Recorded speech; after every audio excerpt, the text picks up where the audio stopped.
Bonjour et bienvenue dans le bulletin vidéo territorial de la qualité de l'air du 4e trimestre 2023. En début de période, on a constaté des conditions météorologiques toujours estivales avec des périodes chaudes et ensoleillées.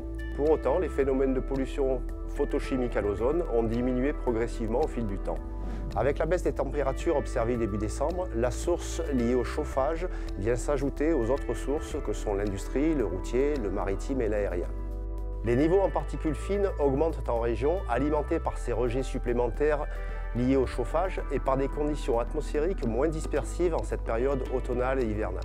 Sur notre région et sur l'ensemble de l'année, les particules fines sont émises à 45% par les activités résidentielles. Si on rentre dans le détail, la combustion du bois est responsable à 87% des émissions de ce secteur. La combustion de bois comme moyen de chauffage est la principale source d'émissions de particules fines avec près de 40% des émissions régionales sur l'année. Ces émissions se concentrent sur une partie de l'année, durant la période froide, et leurs tendances ces dernières années sont à l'augmentation.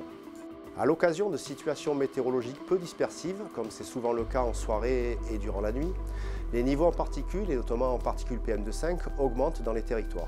On notera d'ailleurs que c'est dans les territoires et dans les environnements ruraux et périurbains que cette augmentation est la plus marquée, en lien avec une plus grande utilisation des chauffages au bois. La source de combustion de bois est une bonne option sur le plan de la neutralité carbone, mais reste un sujet de préoccupation en termes d'émissions et notamment de particules fines. Des procédés assurant une bonne maîtrise des rejets existent, comme sur le plan industriel avec des chaufferies collectives, ou même pour le particulier avec des foyers fermés. Pour les particuliers, des fonds sont octroyés par l'ADEME et les conseils départementaux pour aider au renouvellement des installations de chauffage au bois. Dans le département des Bouches-du-Rhône, ces actions ont permis d'éviter près de 70 tonnes de PM2,5 rejetées à l'atmosphère pour 4500 dispositifs changés entre 2019 et 2022.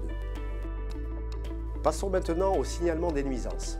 On constate sur la période automne-hiver un grand nombre de signalements en lien avec les brûlages de déchets verts.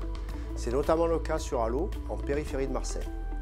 Rappelons l'interdiction de cette pratique en région pour des solutions plus vertueuses pour le climat et la santé des riverains.